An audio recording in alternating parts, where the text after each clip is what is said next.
Intereconomía.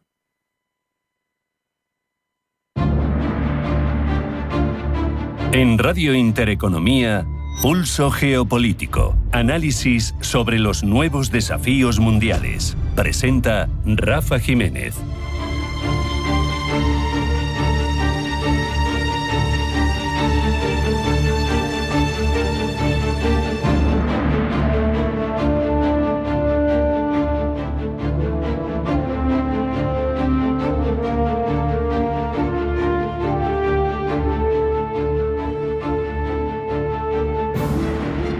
Bienvenidos al Pulso Geopolítico de Intereconomía, en el que reflexionamos sobre el segundo mandato de Trump, que a tenor de lo que está sucediendo en los primeros días en el despacho Oval, parece que podría consolidar un modelo de poder en el que Estados Unidos se repliega respecto de ciertos conflictos y presencias internacionales, pero a su vez intensifica el control sobre regiones clave, asegurando su dominio sin la necesidad, sobre todo, de entrar en las dinámicas multilaterales, esas que tanta alergia le dan al presidente de Estados Unidos. Una estrategia que es paradójica porque, aunque se presenta, como digo, como aislacionista, en realidad es una expansión de su esfera de influencia bajo nuevas formas que estamos viendo, se sustentan en la coerción y en la presión a sus socios, a sus supuestos amigos, que evidentemente, en contraposición con la primera potencia mundial, son claramente más débiles. Si este modelo triunfa, una conclusión evidente es que el mundo entrará en una fase de neoimperialismo discreto, sigiloso, donde el poder ya no se ejercerá con la ocupación directa, sino mediante una combinación de economía, diplomacia agresiva y disuasión militar. Algo no tan diferente a lo que hemos venido viendo en las últimas décadas, desde que cayó la Unión Soviética, pero de forma mucho más acusada. Y que en la ampliación de esa esfera de influencia nos viene a recuperar mentalmente, al menos nos tiene toques de cosas ya vividas. Es una suerte de Lebensraum, pero del siglo XXI, que no se mide, como en aquel caso aciago del siglo XX, en kilómetros cuadrados, sino en la capacidad de controlar sin conquistar, de mandar sin enviar soldados. En esta partida, Trump parece estar, ya sabemos, apostando por convertir a sus socios más cercanos en piezas de un tablero donde la hegemonía de Estados Unidos se refuerce sin la necesidad de disparar un solo tiro. Es evidente que el concepto de Lebensraum estuvo históricamente vinculado a la expansión territorial alemana del siglo XX y no es asimilable en el contexto de lo que dio lugar la primera, la original, esa guerra mundial, pero la estrategia de Trump guarda ciertas similitudes en su concepción de un espacio vital estadounidense que, más allá del friendsharing, debe ser asegurado, no necesariamente con anexiones, como hicieron con Texas, perteneciente a México, en el siglo XIX, sino a través de un control puramente económico, estratégico y político, donde se haga lo que ordenas, y si no, amenazas, y si no, apuntas a la coerción más dura y más contundente. Asegurarte de que los territorios no sean independientes en sus tomas de decisiones cuando te interesan. Se favorece una soberanía, por tanto, limitada. Esos países se van a gobernar internamente, pero no se van a gobernar respecto de sus relaciones con la primera potencia mundial. Para muchos, volcados claramente en apoyo de quien detenta ahora mismo la hegemonía mundial, esa dura competencia que plantea a futuro China, con un PIB en paridad de poder adquisitivo 4 puntos porcentuales por encima del estadounidense, es per se justificativa de ese tipo de actuaciones, porque al final lo que se está haciendo es proteger los intereses nacionales de Estados Unidos e incluso una forma de entender las relaciones políticas y la gobernanza frente a otra que es evidentemente una dictadura.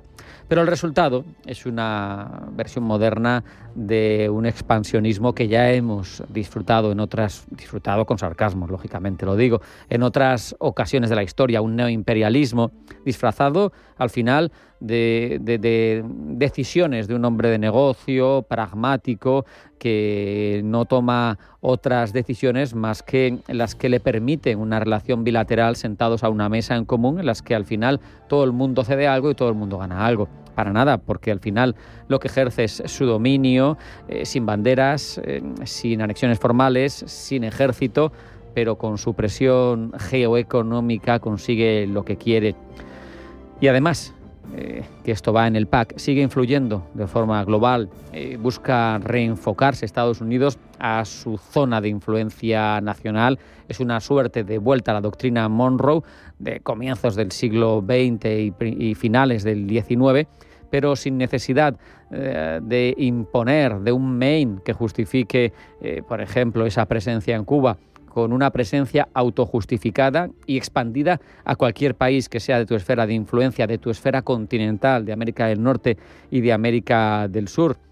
Trump está decidido, tiene claro que Estados Unidos no tiene que gastar recursos en proteger a aliados lejanos, tiene que asegurarse que sus regiones adyacentes están bajo su órbita de influencia, pero no de una forma discreta, sutil, de una forma directa. Una suerte de aislacionismo imperial que es relativamente novedoso y que hace convivir ese discurso aislacionista, hablando de America First y de su interior y de su repliegue respecto de asuntos internacionales, pero combinado con intervención, con dominio, con dictado de lo que tienen que hacer sus vecinos más cercanos. Un doble rasero, como digo, que recuerda conceptos geopolíticos de expansión territorial de otro siglo. Trump no busca conquistar nuevos territorios en sentido clásico, pero busca seguir siendo el que manda. Al final, todo cambia para que todo siga igual, porque si le preguntas a Donald Trump, seguro que no te dice que no quiera que Estados Unidos siga siendo el hegemón. Seguro que sigue queriéndolo, pero con menos implicación, con menos gasto y con menos quebraderos de cabeza, dictando lo que tienen que hacer los otros y sobre todo los cercanos. Vamos ya a hacer una parada, luego empezamos con los titulares de las noticias más relevantes de la jornada que han llegado a nuestra redacción, que elabora Blanca del Tronco, no se lo pierdan. Un alto en el camino y sigue el pulso geopolítico de Intereconomía, no se vayan.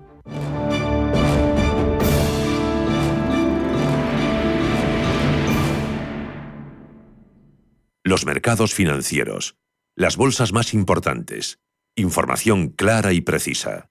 Esto es Radio Intereconomía.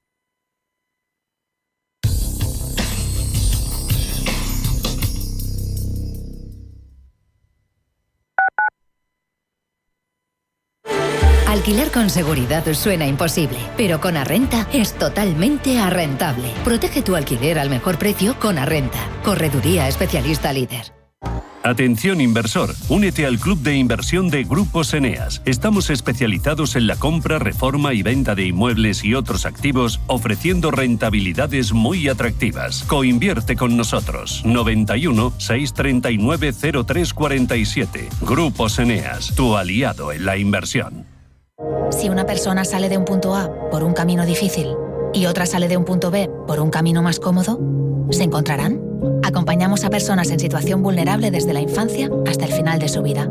Porque nosotros no creemos en las coincidencias, creemos en las oportunidades. Fundación La Caixa. Solo es progreso si progresamos todos. Toda la actualidad, información y análisis en tiempo real sobre banca, empresas, finanzas personales, bolsa, gestoras y fondos de inversión en intereconomía.com.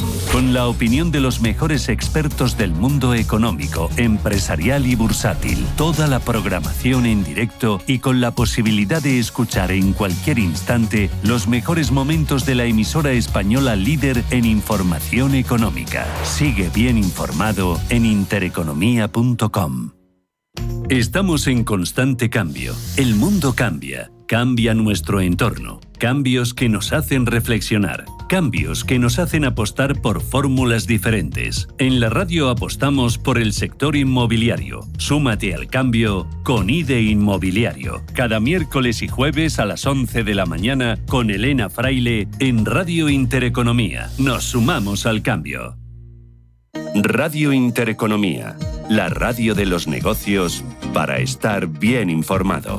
Eres lo que escuchas.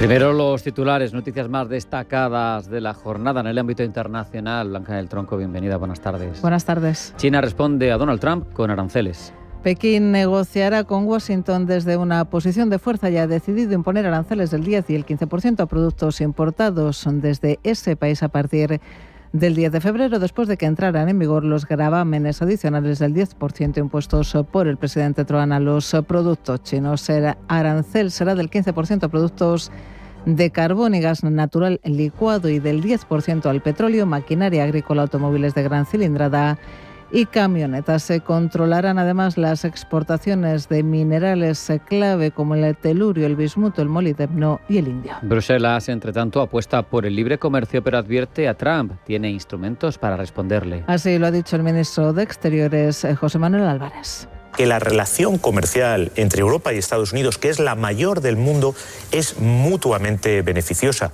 Y si es cierto que Estados Unidos es el primer inversor y el primer cliente de la Unión Europea, lo contrario también es cierto. Somos el primer inversor y el primer cliente para Estados Unidos. Por lo tanto, nadie saldría ganador de esa guerra que desde luego Europa no quiere y no la va a plantear. Este martes, por cierto, los ministros de Comercio de la Unión Europea se reúnen en un consejo informal en Varsovia donde analizarán la amenaza latente de que la imposición de aranceles de la administración estadounidense se extienda al continente europeo. Además, Trump recibe en la Casa Blanca a Netanyahu. El primer ministro israelí Benjamin Netanyahu se entrevista con el presidente estadounidense en la primera visita de un dignatario extranjero a Washington tras la investidura de Donald Trump, una reunión que estará dominada por la tregua en Gaza. Sobre el terreno, una gran cantidad de ayuda humanitaria ha llegado a la franja desde la entrada en vigor de la tregua entre Israel y Hamas, pero las autoridades gazatíes insisten en que Israel sigue dificultando el proceso y que no está entrando material suficiente para hacer frente a las necesidades de la población. Marco Rubio continúa su visita por Centroamérica. El secretario de Estado de Estados Unidos visita hoy Costa Rica y Guatemala como parte de su primera gira internacional que le ha llevado ya a Panamá y El Salvador. Visita que concluirá en República Dominicana y que tiene como objetivo tratar temas migratorios y de seguridad. El Salvador alojará en sus cárceles a criminales estadounidenses y migrantes de cualquier país. Marco Rubio ha suscrito varios acuerdos en materia de migración con el presidente salvadoreño Nayib Bukele, quien se ha comprometido, entre otras cosas, a alojar en sus cárceles a criminales estadounidenses, inmigrantes ilegales violentos de cualquier país y a repatriar a todos los pandilleros salvadoreños desde territorio estadounidense. Entra en vigor el alto el fuego declarado por el grupo rebelde M23. Alto el fuego en el este de la República Democrática del Congo. La comunidad internacional, entre tanto, redobla los esfuerzos para acabar con el conflicto que en la última semana causó casi 1.000 muertos. Rusia intenta conquistar la parte de Lugansk que sigue bajo control de Ucrania. Aunque el epicentro de los combates sigue estando en Donetsk, en Rusia ha intensificado sus intentos de conquistar la pequeña parte de la región de Lugansk que permanece bajo control ucraniano, con el fin de capturar por completo al menos una de las 4 regiones que se han anexionado ilegalmente. Hasta Ucrania ha viajado además el jefe del Organismo Internacional de la Energía Atómica, Rafael Grossi, para comprobar la seguridad de la energía nuclear del país, debilitada por una red eléctrica muy dañada. El presidente sirio llega a Turquía. El presidente de la transición de Siria, el islamista Ahmet al-Sara, ha llegado a Turquía en su segundo viaje oficial al extranjero, invitado por el presidente turco Recep Tayyip Erdogan, uno de sus principales valedores internacionales. Y más de 3.000 personas abandonan Santorini. Huida masiva de Santorini debido a la elevada actividad sísmica que comenzó hace casi 2 semanas y que se ha intensificado considerablemente en las últimas horas, con el registro de 2 temblores de 4,9 grados de magnitud.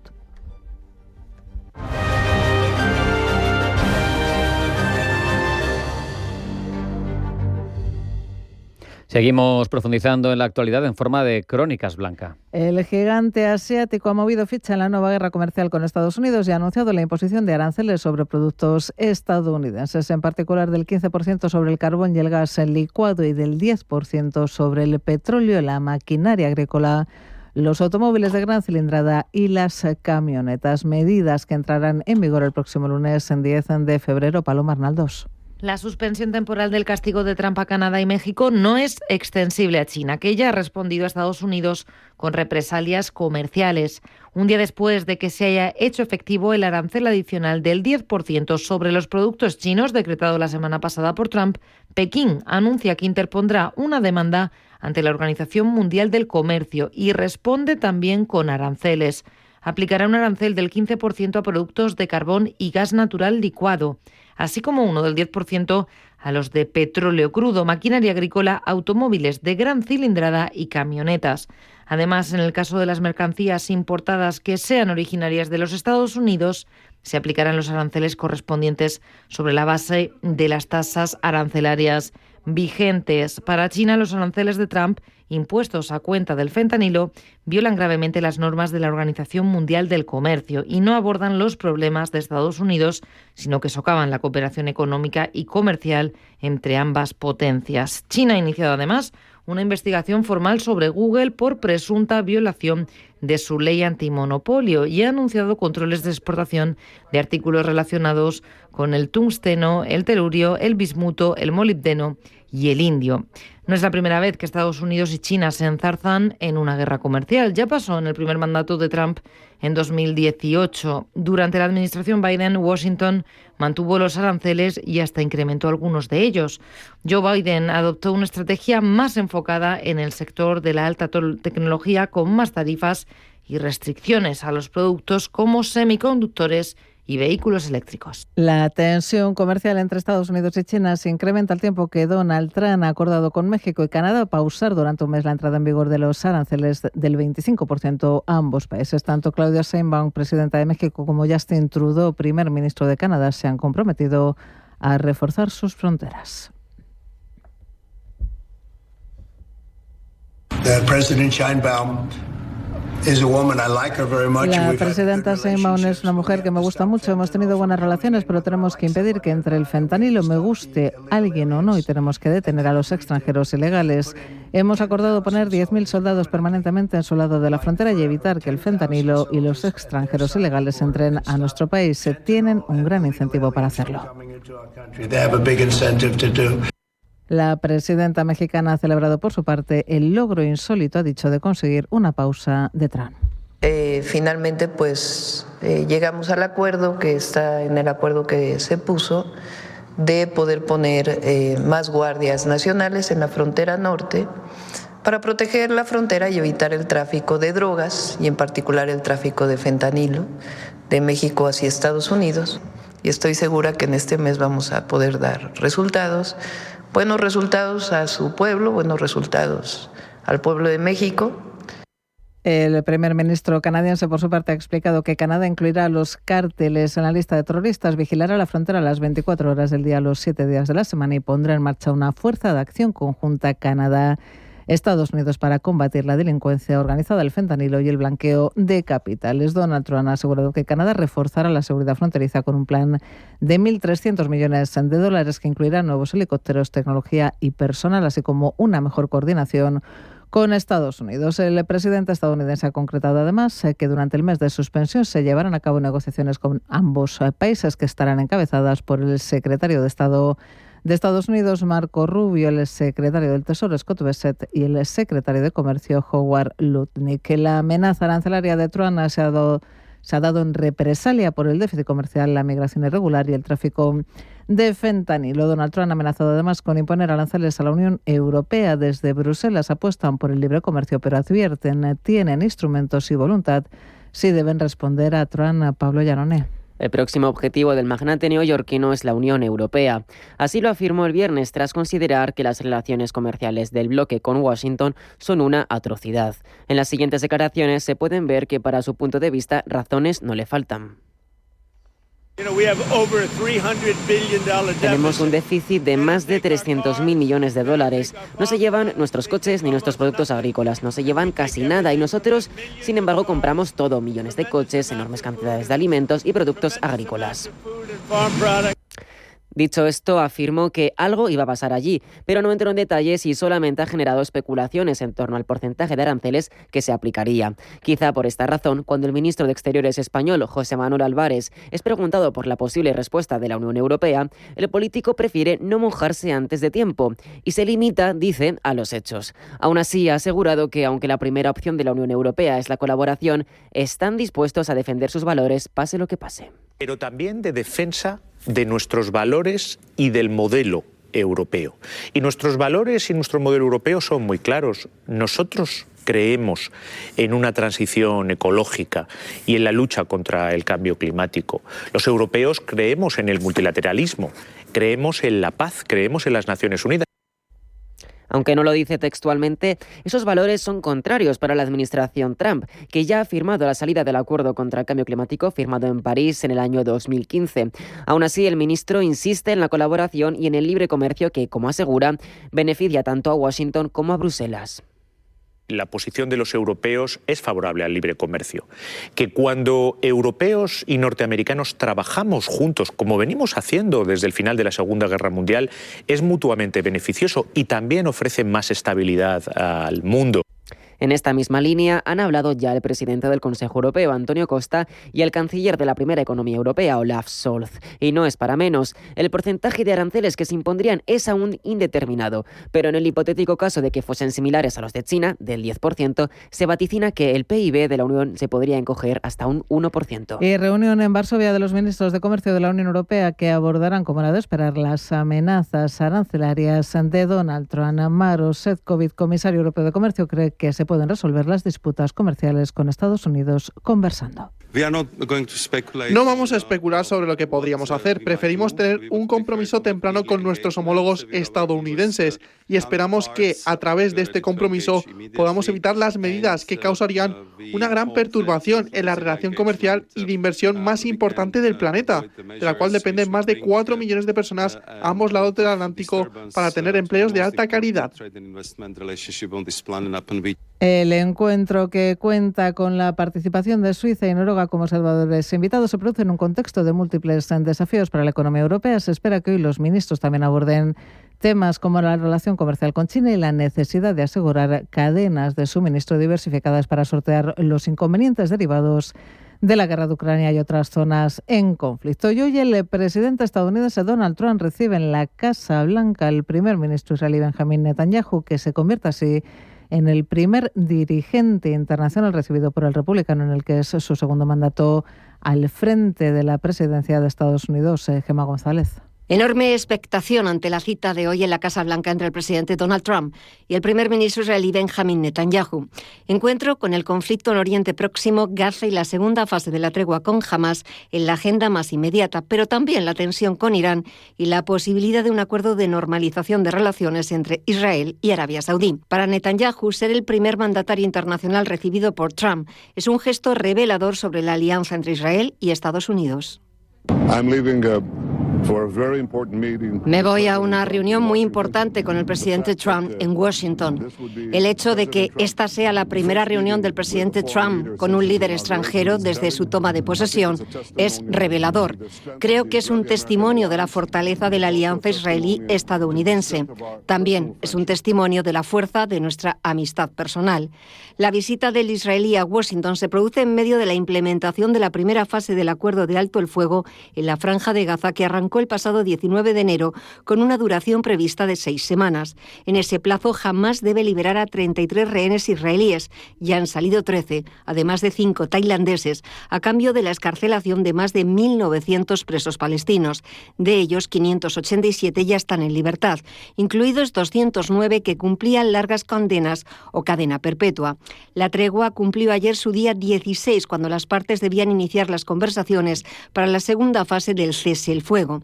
En ella, todos los rehenes deben ser liberados y sentarse las bases para el final definitivo de la guerra. Para esa fase quedarían todavía 56 cautivos, aunque 34 están confirmados muertos. Una tercera etapa, ahora incierta, debería definir la reconstrucción de la Franja de Gaza y su gobernanza en el futuro. También se espera que la primera reunión entre Netanyahu y Trump en su segundo mandato aborden la amenaza de Irán, así como las nuevas condiciones y concesiones que el israelí tendrá que aceptar para avanzar en una eventual normalización de relaciones diplomáticas entre Israel y Arabia Saudí para ampliar los acuerdos de Abraham, prioridad declarada del primer ministro israelí en política exterior.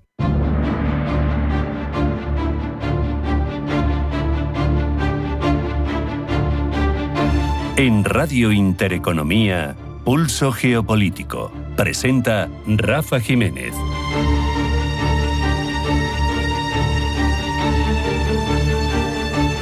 Hablamos los próximos minutos de Hisdesat, una compañía española, proveedora internacional de servicios de comunicaciones por satélite para aplicaciones tanto militares como gubernamentales y que se ha erigido, por méritos propios, en noticia tras el lanzamiento con un Falcon 9 de SpaceX desde Cabo Cañaveral del satélite SpainSat NG-1, el más pesado, el más grande, con la tecnología más compleja hasta la fecha y que tiene una serie de hitos que merece la pena poner en valor.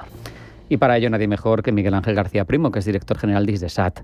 Miguel Ángel, bienvenido, gracias por estar aquí, buenas tardes. Buenas tardes y un placer estar aquí con vosotros. Ponnos en contexto, yo he leído por activa y por pasiva que esto es histórico. ¿Es histórico? ¿Por qué?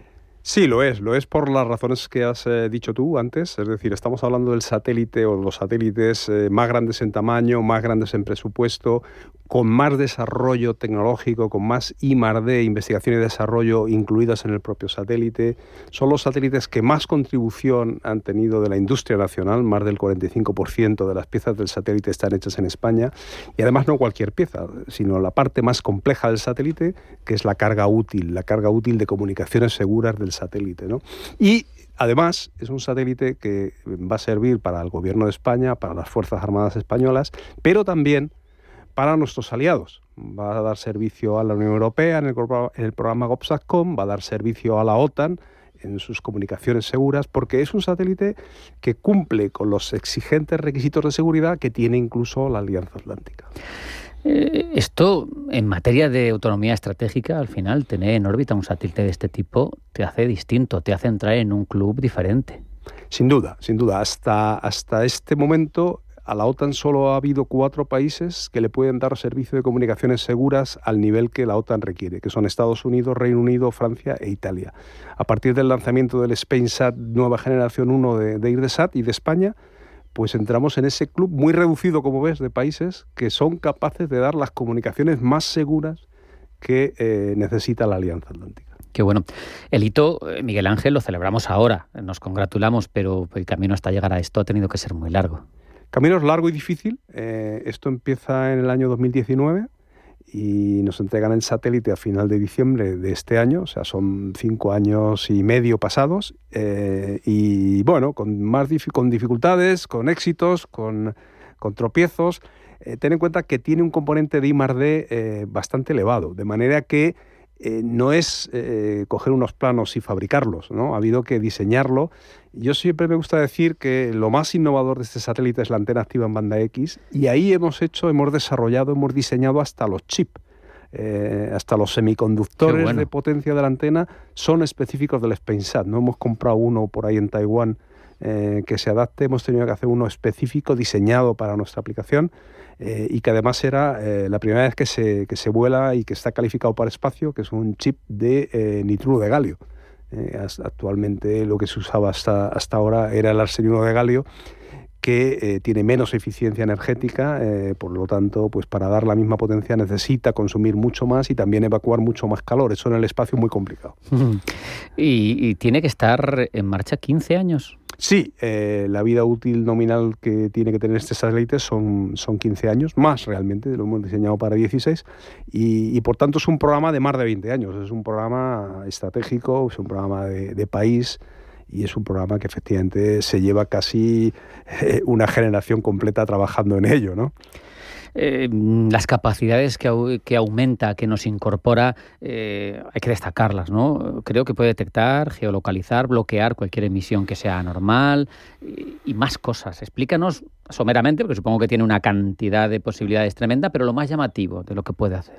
Sí, el satélite efectivamente es un satélite de comunicaciones seguras que tiene que tener una disponibilidad del 100%, que cuando las cosas estén mal, cuando la situación es más compleja, la conectividad entre 2 unidades, una en su centro de operaciones y otra desplegada en el teatro de operaciones, tiene que ser completamente segura y sin ningún fallo en ningún momento.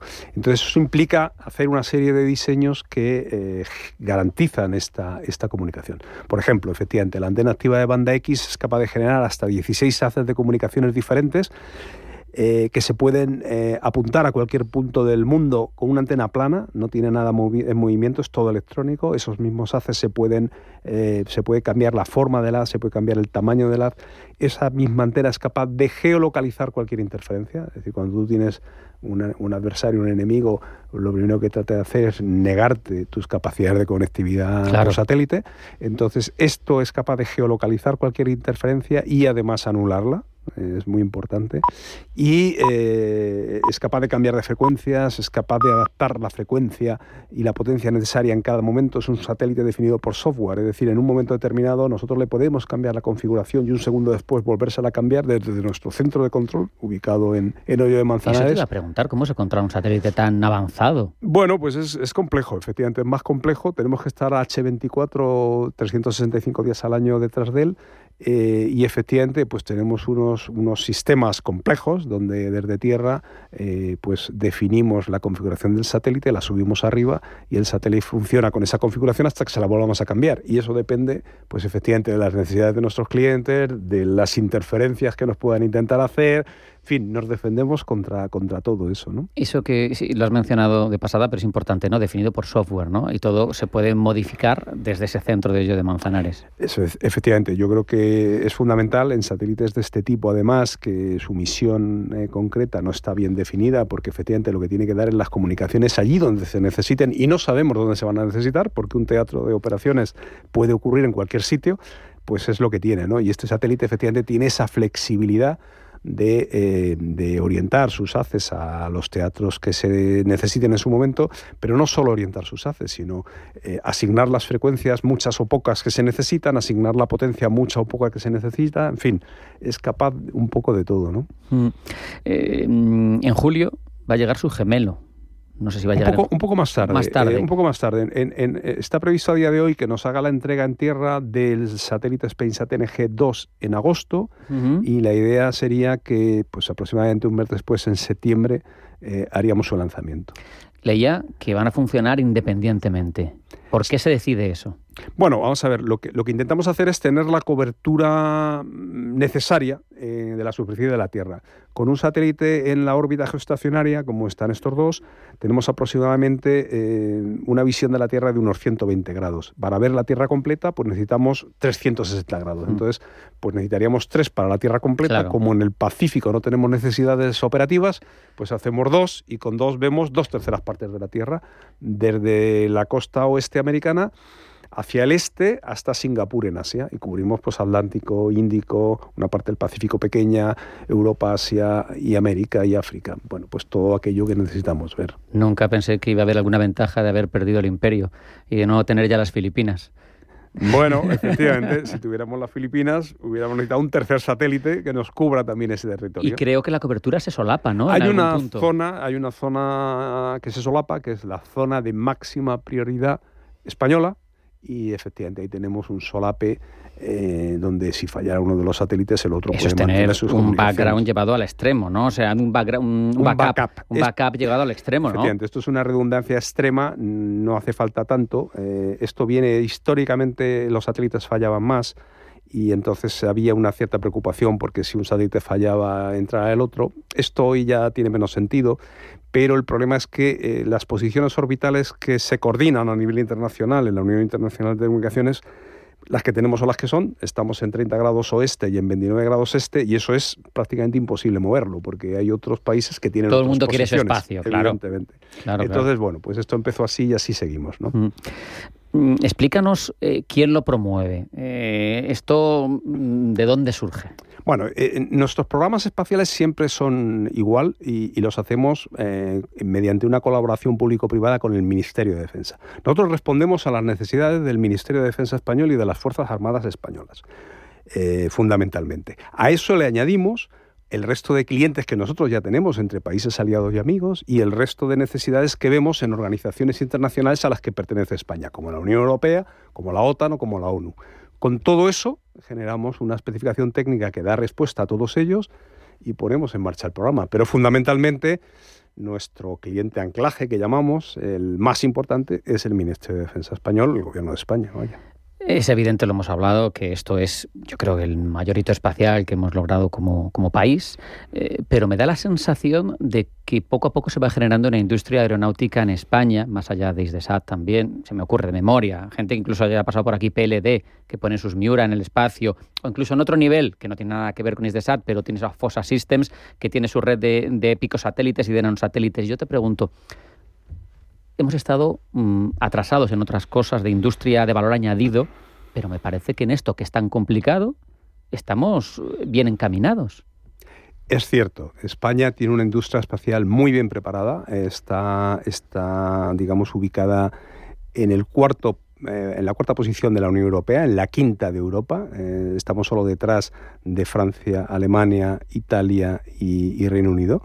Y es una posición que ya nos gustaría tenerlo en el resto de sectores, claro, evidentemente, ¿no? Claro. Entonces, es muy importante y efectivamente estos programas tractores como el SpainSat-NG, pues efectivamente tiran un poco de toda la industria y toda la industria española ha participado en este programa y se han capacitado para el futuro, para ser más competitivos.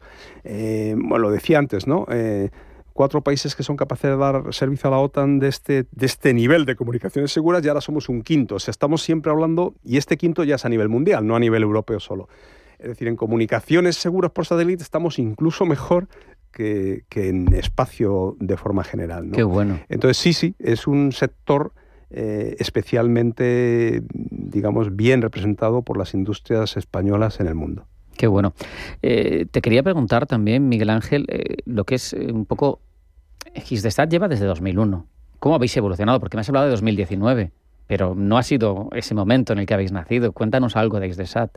Bueno, Hisdesat efectivamente es una empresa que pone en marcha con la iniciativa del Ministerio de Defensa y de 4 empresas nacionales de espacio, Ministerio de Defensa, Hispasat, Airbus, Indra y Sener, lo pone en marcha para proporcionar las comunicaciones seguras por satélite al Ministerio de Defensa fundamentalmente en aquella época. Pero ya entonces teníamos esa visión también internacional, ¿no? de vender y ofrecer estas capacidades también a nuestros socios, ¿no? Entonces, desde entonces pues hemos tenido 2 satélites en órbita, el SpainSat y el ExtarEUR.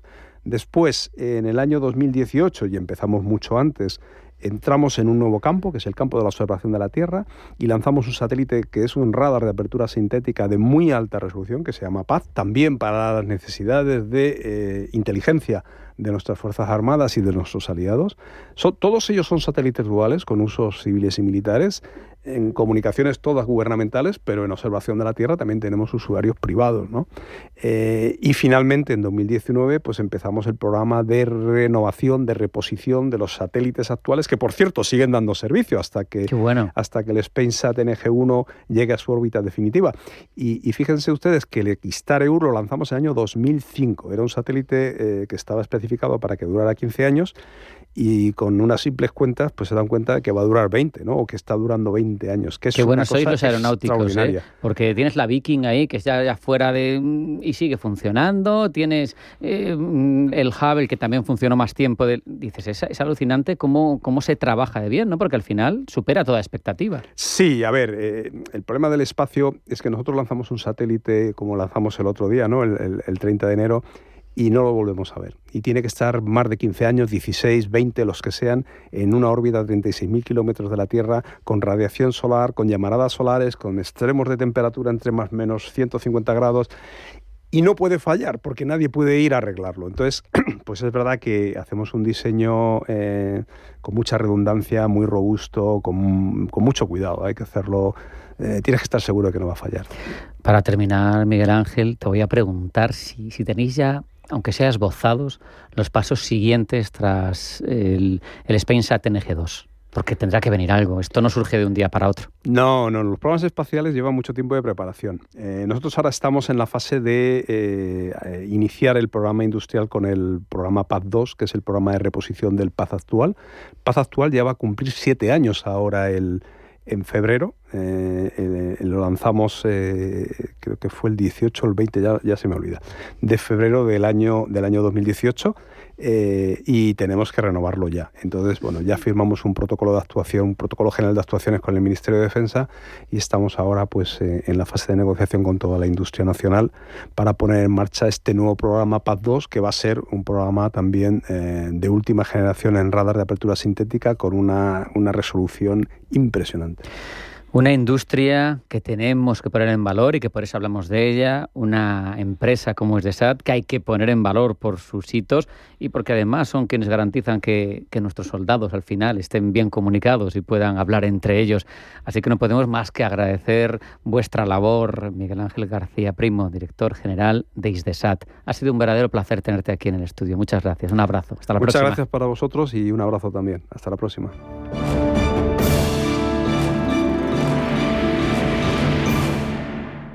Si te sientes cansado, sin energías o con el estrés del día a día, confía en Moshi Moshi, un producto de Sol Naturaleza para mineralizar tu cuerpo integralmente y ganar en vitalidad. Renuévate y obtén el beneficio de los minerales con Moshi Moshi. Infórmate en el 91 31 31 409 o en solnaturaleza.es. Te esperamos. Estamos en constante cambio. El mundo cambia. Cambia nuestro entorno. Cambios que nos hacen reflexionar. Cambios que nos hacen apostar por fórmulas diferentes. En la radio apostamos por el sector inmobiliario. Súmate al cambio con IDE Inmobiliario. Cada miércoles y jueves a las 11 de la mañana con Elena Fraile en Radio Intereconomía. Nos sumamos al cambio.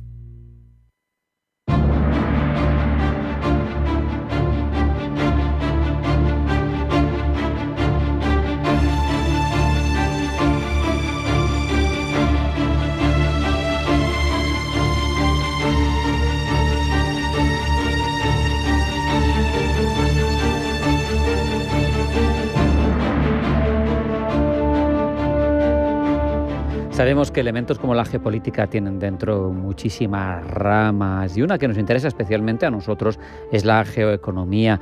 Y si hablamos de logística, de comercio, de vertebración, de apuestas decididas, una sin duda destacable es ese ferrocarril Madrid-Jingu, la línea ferroviaria de mercancías más larga del mundo, más de 13.000 kilómetros, cruza 8 países y tiene 16 días de trayecto. Se hace geopolítica, como digo, a través de la geoeconomía y del comercio. ¿Y esto cómo lo entendemos y cómo lo analizamos? Pues con la ayuda de Rafael Martín Rodríguez, que es profesor de Relaciones Internacionales de ICADE, además de especialista en Asia-Pacífico. Rafael, gracias por estar aquí. Bienvenido. Buenas tardes. Buenas tardes. Muchas gracias a vosotros. En 2024 ha celebrado, hace nada, primera década de funcionamiento este ferrocarril. ¿Qué balance harías? Bueno, yo creo que es bastante positivo. O sea, el número de operaciones se ha duplicado, se ha triplicado prácticamente. Este ferrocarril tiene un momento de auge, sobre todo coincidiendo con la crisis del canal de Suez y con el COVID, con la crisis del COVID. Y entonces esto lo que ha provocado es que muchas empresas decidieran optar por el ferrocarril como vía más segura, ¿no? A pesar de todos los problemas de que tenía que pasar efectivamente 8 países, cambios de vagones, etcétera, etcétera. De anchos, ¿no?, de vía. Anchos de vía, exactamente. Por ejemplo, tenemos uno entre Rusia y China, entre China y Rusia, tenemos otro entre Rusia y Bielorrusia, otro entre Bielorrusia y Polonia y luego, por último, Francia-España. El nuestro, el tradicional. El nuestro. Tremendo. Sabemos que es, obviamente, más lento que el avión, pero más rápido que el barco. Y es más barato que el avión, pero más caro que el barco, me parece recordar. Uh-huh. Es interesante porque es un punto medio, ¿no? Sí, exactamente. Para muchas empresas es muy interesante. Hay muchos productos que no son perecederos, que no necesitan a lo mejor cuestiones de grandes frigoríficos, por ejemplo, para moverse, que a lo mejor es pequeña electrónica o componentes de coches más grandes, pero siempre pequeña electrónica, etcétera. Y entonces es interesante para ellos porque de esa manera pueden llevar las mercancías en 16 días, como tú decías, no los 80 días aproximadamente que puede tardar un barco, y además no tienen que pagar los impuestos, etcétera, de transportarlo por avión, que además no es lo más ecológico en estos momentos, y eso también se penaliza. Este tipo de iniciativas, Rafael, sin embargo, de la franja, de la gruta, todo lo que engloba esta iniciativa china, tiene mucho más detrás que lo puramente comercial, ¿no? Sí, aquí esto es una apuesta china, geopolítica, estratégica. China además es un país que, como buen país asiático, planifica a larga distancia. Nosotros lo hacemos prácticamente para los próximos 3 años, como mucho. Ellos lo pueden hacer para 50 o 100 años. Y yo dividiría lo que es la franja y la ruta de lo que es este tren. Este tren nace como una cuestión comercial, pero que es apoyado por el gobierno chino por lo que lleva de sostenibilidad, de transporte rápido, de cuestiones geopolíticas y diplomáticas. Y luego la franja y la ruta es un sistema de inversiones, digámoslo así, del gobierno chino, que llega hasta América Latina, África, pretende llegar hasta Europa. Tenemos países que han firmado dentro de la Unión Europea, como Hungría. Otros que se han echado para atrás después de decir que sí. Exactamente, como Italia, por ejemplo, ¿no? Eso es, en eso pensaba. Exactamente, ¿no? Y esto ya es otro tipo de proyecto que incluye infraestructuras, inversiones y que ha tenido muchas críticas en el mundo por cuestiones de opacidad, posibles deudas, etcétera, ¿no? Pero todo forma parte de un plan muy asiático, como decía antes, que es de... Bueno, pues un plan diplomático, geoestratégico para los próximos 50 o 100 años. ¿Por qué se elige Madrid como destino final de ese tren? El motivo principal surge porque aquí está Cobo Calleja, que es el... Y entonces, bueno, hay 2 motivos. Uno histórico que también hay que considerarlo, hay que tenerlo en cuenta cuando se habla de países como China, y es que la anterior ruta de la seda, aquella famosa de la dinastía Han, que llegaba hasta el Imperio Romano, la mayoría de los productos de seda, porcelana, etcétera, se pagaba con oro sacado de Hispalis, de la zona del Guadalquivir, de la bahía del Guadalquivir, que era la zona más rica en ese sentido del Imperio Romano. Y era prácticamente el punto final, podríamos decir, aunque muchas veces ni siquiera salgan en el mapa de las antiguas rutas de la seda. Y luego, además, está el tema de Cobo Calleja, como decíamos, que es una zona, digamos, muy importante para recibir todas estas mercancías, y además es la otra punta del continente euroasiático. Claro. Por lo tanto, desde el punto de vista diplomático, geopolítico, atraviesas todos los países de Europa. Yo digo, si hubieran querido atravesarlo del todo, que vayan hasta Lisboa, que ya se caen al Atlántico, si no, pero bueno, sí. nos has explicado muy bien. Y me llama la atención esto, que igual, o sea, estoy seguro de que tiene otra lógica, ¿no? Pero, por ejemplo, hemos visto como el puerto de Algeciras ha visto desplazar su sede de despliegue de mercancías chinas al puerto de Tánger. Y yo digo, ¿por qué una cosa sí y otra no? O sea, ¿sabes? Yo me pregunto un poco por qué toma estas decisiones China en el otro lado del continente europeo. Bien, es cierto que Tánger no es Europa, pero bueno, a efectos de distancia está como si fuera en Europa, y es el salto que puedes dar hacia otro lado o hacia entrar con las mercancías en Europa. No sé, es una reflexión. Sí, digámoslo así, que esto es interesante lo que me planteas. El tema de Tánger es también, primero, porque está dentro del continente africano, que esto enlaza con la ruta, la Belt Road, ¿no? Los BRI, y entonces y enlaza directamente con un lugar que es África, donde China tiene cada vez más inversiones, más intereses, donde tiene más alianzas con los diferentes gobiernos. Hemos visto a Xi Jinping, por ejemplo, reuniéndose con los países africanos en varias ocasiones, y enlaza además con esta pretensión, digamos, del gobierno chino de liderar el tercer mundo, liderar el sur global, como se llama ahora, ¿no? Entonces, porque hay que entenderlo no solamente desde un punto de vista mercantilista, todo lo que se hace en China, incluido esto, tiene una planificación estatal dirigida por el partido. Y dentro de esa, si el tren, por ejemplo, no estorba a la directiva, digamos, del gobierno para establecer unas líneas de acción geoestratégicas que ellos consideran oportunas, entonces se sigue realizando. Pero siempre hay que enlazarlo, digamos, con las pretensiones del partido, que son, como decía antes, las de liderar de alguna manera sur global, y ahí África es fundamental para ellos. Fíjate, es que estaba pensando lo que decías tú, ¿no? En que piensan ellos, planifican con 50 o 100 años vista. Y lo hilaba con la demografía, con las expectativas de demografía a finales de este siglo, en 2100. Se espera que la eclosión demográfica en África sea tremenda. Se espera una Nigeria con 550 millones de habitantes y el conjunto del continente con muchísima gente, con muchísimo recurso humano, con unos países que van a ser más relevantes como actores internacionales. Y al final dices, unes esto. Una es la iniciativa Jingu, que es más comercial, como tú has apuntado. Una es cómo bajan con la franja y la ruta por Pakistán hacia llegar al Índico. Y dices, al final el imperio del medio sigue irradiando. Desde allí, al final es como un sol que irradia. Exactamente, date cuenta que, Chongguo, ¿no?, que significa país del centro en chino, sí. Ellos siempre se han considerado a sí mismos un poco como el centro de su mundo conocido, porque históricamente era así. Hasta el siglo XIX, las guerras del opio, etcétera, etcétera, pues era el mundo civilizado y el resto eran los bárbaros, cuando de repente se dan cuenta que al otro lado también se ha desarrollado la tecnología, etcétera, pero esto ya en el siglo XIX. Pero la mentalidad sigue siendo un poco esa, ¿no? Además, yo creo que la necesidad de control es fundamental para el gobierno chino, ¿no? Todo empieza realmente dentro de sus fronteras. Recordemos que China tiene minorías étnicas como los uigures, tibetanos, muy cerca de las fronteras. Controlar estas fronteras implica controlar a los pueblos vecinos que están cerca de estas fronteras y, por lo tanto, ya vamos irradiando. Y para ellos estos siempre lo plantean como un tema de seguridad. Un tema de seguridad para su propia población, en el cual también necesitan los recursos de África, etcétera. Y como tú bien has apuntado, ellos también como centro de todo este paradigma, digamos, de comercial y tecnológico también, sobre todo en los últimos años. Tú conoces bien la sociedad, das clase o has dado clase en universidades de allí. Sí. ¿Cómo se vive esa expansión, ese peso, esa lucha, no sé si por ser primera potencia o a lo mejor les da igual, pero sí por cobrar la relevancia que realmente tienen, porque la tienen en el concierto internacional? Pues supongo que desde dentro se ve distinto que desde fuera. Mira, la población china en general, ahora mismo la máxima preocupación que tiene, esto me lo preguntan muchas veces, es básicamente como aquí. Pagar la hipoteca, llevar a los niños al colegio, tener una vida tranquila, tener un buen puesto de trabajo, etcétera, ¿no? En estos momentos China se encuentra en una situación económica delicada. A mí me recuerda un poco a la España del 2009-2010. Las hipotecas han machacado mucho a la clase media. Hay pérdida de trabajo, hay desconfianza dentro de su mercado interno, y esto es lo que ahora mismo más está en las calles de China.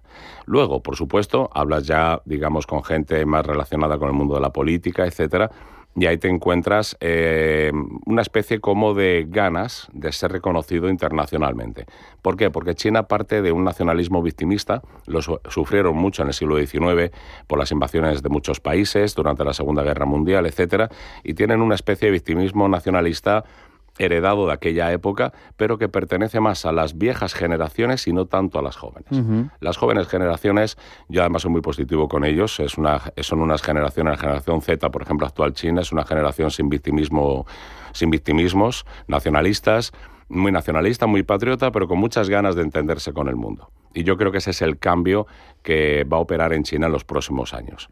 Podemos convenir que es una forma de hacer diplomacia, la economía, para los chinos. También, totalmente. China, si hay una cosa que nos ha enseñado es que todo va unido. Quiero decir, antiguamente en las grandes empresas se hablaba de tiempos, de ganancias, de pérdidas, etcétera. Actualmente hay una cosa muy importante que es la geopolítica.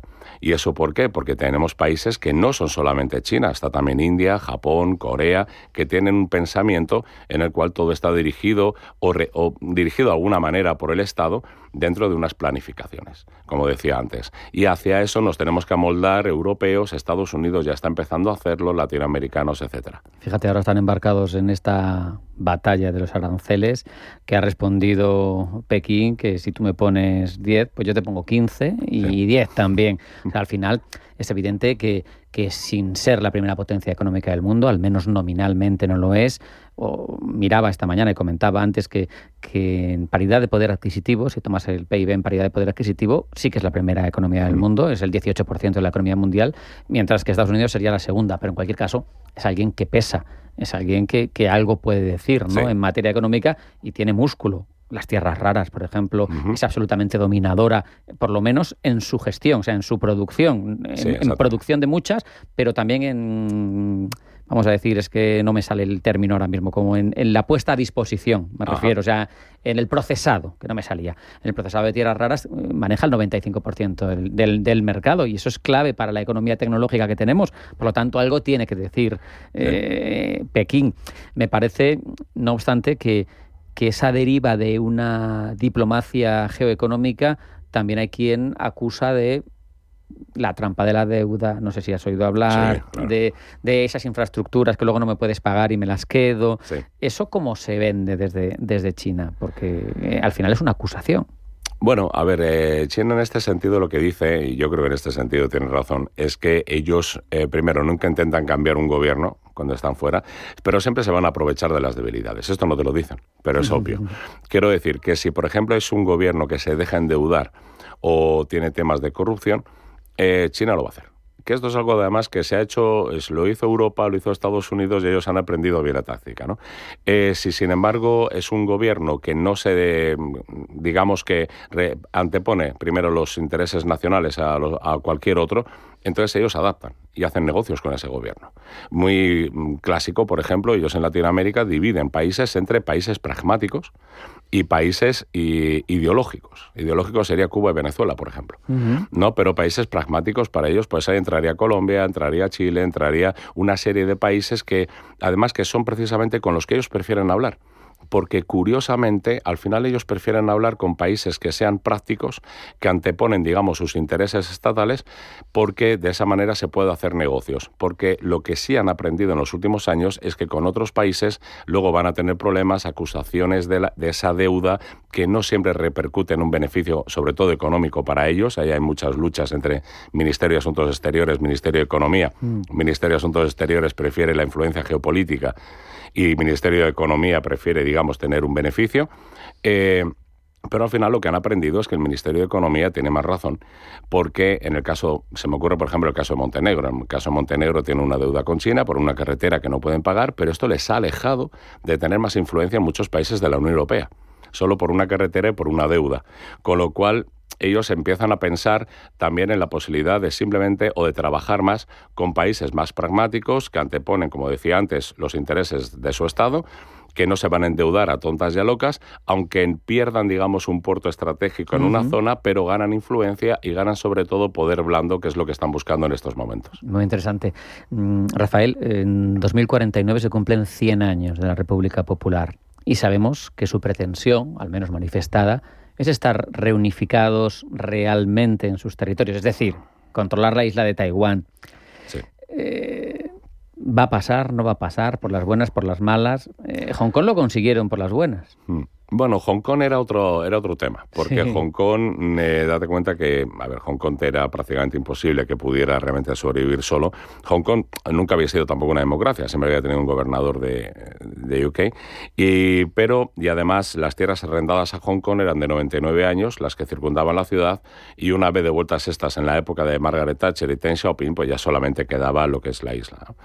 En el caso de Taiwán es mucho más difícil, sobre todo porque Taiwán es una gran potencia tecnológica de primer orden. El escudo de silicio, ¿no? Que es lo que les protege. Exactamente, ¿no? Y porque un ataque a Taiwán con la implicación de otros países, otros protagonistas, que no solamente habría que mirar a Estados Unidos, habría que mirar también a Japón, la reacción de Japón, etcétera, implicaría una crisis económica mundial que también afectaría a China. Y yo creo que eso también está sobre la mesa. Entonces, yo no tengo una bola para prever el futuro, obviamente. Sí es verdad que Xi Jinping ha mencionado mucho esto, sobre todo delante de la cúpula militar, y esto es lo que preocupa. La población china, desde luego, no quiere problemas al respecto. También Xi Jinping, por otra parte, sabe que según van pasando las generaciones, va perdiendo el factor tiempo, porque las nuevas generaciones no lo ven como algo urgente, ni siquiera como algo necesario, e incluso diría yo que ni siquiera deseable, si esto conlleva una crisis económica. Diferentes son las generaciones más mayores. Claro, ¿no? Más ideologizadas, más cercanas a toda esa gran... al antiguo maoísmo, etcétera, etcétera. A los compañeros de Mao y todo eso, claro, efectivamente. Y luego solamente para concluir, date cuenta una cosa, que es que Taiwán es un gran inversor en China continental, y China continental también lo ha sido en Taiwán, con lo cual es complejo porque en este nuevo orden social que tenemos ya no es tan claro como la Guerra Fría anterior, sino que hay muchas líneas económicas que se superponen. Pero es todo rarísimo, porque todas las potencias reconocen prácticamente a Taiwán como parte de China, pero nadie quiere que el control efectivo de Taiwán recaiga en China. Es una hipocresía internacional tremenda. Pero bueno, Rafael Martín Rodríguez, profesor de Relaciones Internacionales de ICADE, ha sido un placer hablar contigo estos minutos. Muchas gracias. Muchas gracias a vosotros. Un abrazo, hasta la próxima. Hasta pronto. Nos hemos quedado sin tiempo, hasta aquí ha llegado esta edición de Pulso Geopolítico en Intereconomía. Sean felices, pasen buena tarde y mañana más.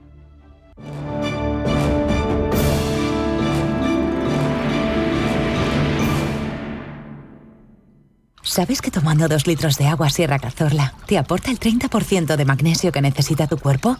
Y además es baja en sodio. No existe otra igual. Agua mineral Sierra Cazorla. Los nuevos conceptos energéticos son ya un presente. Por ello, en Radio Intereconomía nos sumamos cada semana a I Más Verde, un programa sostenible y eficiente, productivo e innovador en el que analizamos etiquetas tan conocidas como eco, cero, bajas emisiones, descarbonización o renovables. Recíclate cada martes de 10 a 11 de la noche en Radio Intereconomía con José Luis Pichardo y descubre el futuro más verde. Estamos en constante cambio. El mundo cambia. Cambia nuestro entorno. Cambios que nos hacen reflexionar. Cambios que nos hacen apostar por fórmulas diferentes. En la radio apostamos por el sector inmobiliario. Súmate al cambio con IDE Inmobiliario. Cada miércoles y jueves a las 11 de la mañana con Elena Fraile en Radio Intereconomía. Nos sumamos al cambio. Antes de que amanezca te acompaña, escucha y ameniza las mañanas en Radio Intereconomía. Antes de que amanezca, con Guillermo Sancho Muela, de martes a viernes de 6 a 7 de la mañana en Radio Intereconomía.